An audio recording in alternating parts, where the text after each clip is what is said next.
तो हाल ही में एक इंटरव्यू के दौरान चिराग पासवान से जब पूछा गया कि सड़क पर नमाज पढ़ने को लेकर वो क्या सोचते हैं, तो उनका जवाब चौंकाने वाला था।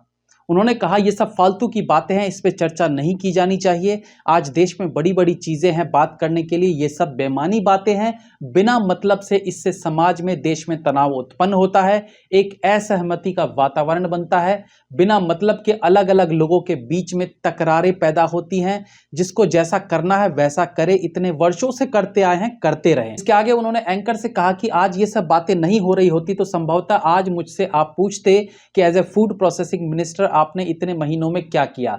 इसके बाद जब एंकर ने कहा कि ये सब तो आपके गठबंधन वाली पार्टी के लोग भी कहते हैं, इस पर चिराग पासवान ने कहा कि ये आस्था का विषय है, हमें इसमें नहीं पड़ना चाहिए। मैंने इफ्तार पार्टी दिया तो तिलक लगा के गया, अब इस पर मुझे कोई कुछ कहने लगे तो भाई ये मेरी अपनी आस्था है। ये सब बंद कमरे के पीछे की बातें हैं, सब आस्था की बात है। ये व्यक्तिगत आस्था का विषय है, इसे क्यों सार्वजनिक करना। मैं अपने सहयोगियों की बात से भी सहमत नहीं हूं। तो ये बयान था बिहार के राजकुमार का, जिन्हें घर बैठे थाली में परोस के फिल्म मिल गई। जब फिल्म नहीं चली तो पुश्तैनी गद्दी तो पहले से सजा के रखी ही हुई थी कि राजकुमार जब अपने पैशन को पूरा ना कर पाए तो उनके लिए राजनीति तो है ही, हो भी क्यों ना। पिता ने एड़ियां घिस घिस के बिहार की राजनीति में एक जगह बनाई है। अब बाप की मेहनत का फायदा बेटा नहीं लेगा तो और कौन लेगा।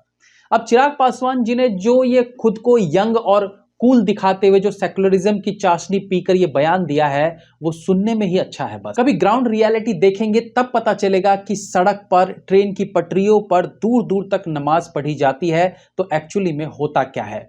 घंटों तक सड़कें जाम हो जाती हैं। इस चिलचिलाती गर्मी में बाइक पर बैठा हुआ salesman, food delivery man, parcel वाला, ऑफिस जाने वाले, सब के सब 40 डिग्री 45 डिग्री धूप में खड़े होकर पसीने पोंछता हुआ सोच रहा होता है कि कब ये ट्रैफिक खत्म हो तो मैं अपने काम पर वापस जाऊं।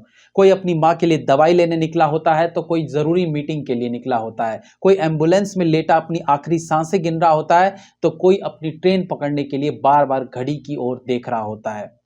अब चिराग जी करोड़ों की एसी गाड़ी में बैठ के निकलते हैं और तब भी नेता होने के कारण उन्हें ट्रैफिक का सामना नहीं करना पड़ता है, तो इसलिए वो एसी कमरे में बैठकर ये बड़ी बड़ी बातें फेंक सकते हैं जो सुनने में बहुत अच्छा लगता है।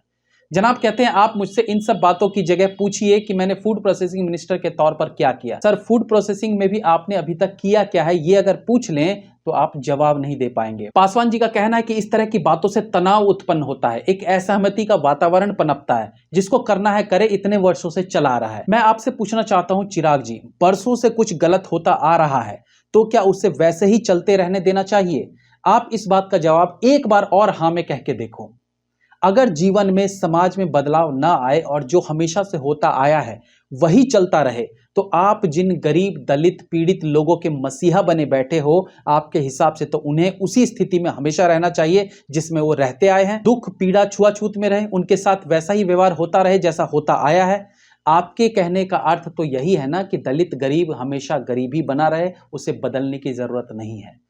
चिराग सर, कूल बनना, सेकुलरिज्म का कीड़ा बनना, ये एक जमाने में अच्छा लगता था। आज जो सही है वो होना चाहिए और गलत है उसे रोका जाना चाहिए, और इसे आप हिंदू मुस्लिम एंगल से ले रहे हैं, हम तो सही और गलत की तरह ले रहे हैं। अब सड़क पर नमाज अगर मुस्लिम ही पढ़ते हैं तो वो गलत है।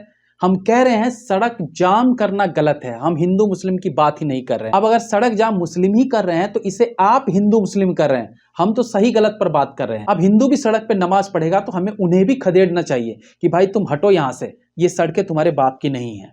बट अफसोस, हिंदू नमाज पढ़ता नहीं और पूजा वो मंदिर में जाके करता है। आगे वो कहते हैं कि मैं अपने सहयोगियों को भी कहूंगा कि ये गलत है। सर जी, आप अपने पिताजी के कद तक अभी नहीं पहुंचे हो, अभी आपका अपना पॉलिटिकल दबदबा कुछ भी नहीं है। आज आप अपनी पार्टी बना के चुनाव लड़ेंगे तो आपकी जमानत भी जब्त हो सकती है। तो जो चीज आपको विरासत में मिली है उसे संभाल के रखिए, और उसे संभाला जा सकता है अपने सहयोगियों के सहयोग से। आपकी पार्टी इतनी बड़ी नहीं है कि आप अपनी मनमानी करें और अपने सहयोगियों को ही ज्ञान देने लगे। इसके बाद उन्होंने बताया कि मैं तिलक लगा के इफ्तार पार्टी करता हूं। तो सर, ये कोई बड़ी बात नहीं है, इसलिए तो आप लोगों को नेता कहा जाता है। आप चित भी मेरी, पट भी मेरी करने वाले लोग हैं। इफ्तार पार्टी देकर मुस्लिमों को खुश करते हो और तिलक लगा के हिंदुओं को, तो ये कोई बड़ी बात है नहीं। आप कहते हैं सड़क पे नमाज पढ़ना चर्चा करने योग्य बात भी नहीं। आप कहते हैं ये सबकी निजी आस्था है, तो सर निजी आस्था है तो उसे सार्वजनिक स्थल पर कैसे किया जा सकता है? निजी आस्था है तो आप मस्जिद में जाके करिए, घर में पढ़िए। सड़क किसी की निजी संपत्ति कैसे हो सकती है? इतना सब आपने सोचा नहीं, बस युवा नेता की तरह एक उपाधि सर पे ढोके आप नेता बने हुए हैं। ऐसे राजनीति नहीं होती। और राजनीति आप जानो वो आप हमसे बेहतर जानते होंगे, लेकिन कम से कम एक तरफा बात तो आप मत कीजिए। नागपुर में दंगे होते हैं, दिल्ली में दंगे होते हैं, आस्था के नाम पर कितनी ही हिंदुओं की जान चली गई, तब आपने एक बार भी कुछ नहीं बोला। तब आपका सेक्युलरिज्म वाली नेतागिरी कहां चली गई थी? सेक्युलरिज्म का मतलब सबके लिए एक जैसे भाव, लेकिन यहां सेक्युलरिज्म का मतलब होता है एंटी हिंदू। बाकी सबका विश्वास जीतना है सिवाय हिंदू के। बाकी आपके तिलक लगा लेने से आपको कट्टर हिंदू का सर्टिफिकेट नहीं मिल जाता। बाकी आप अच्छे नेता हैं, लेकिन अपनी जड़ों को कभी मत भूलिए। और आज के समय में ज्यादा चमचागिरी करने वाले पर एक ही कहावत फिट होती है, विनाश काले विपरीत बुद्धि। जय हिंद, वंदे मातरम।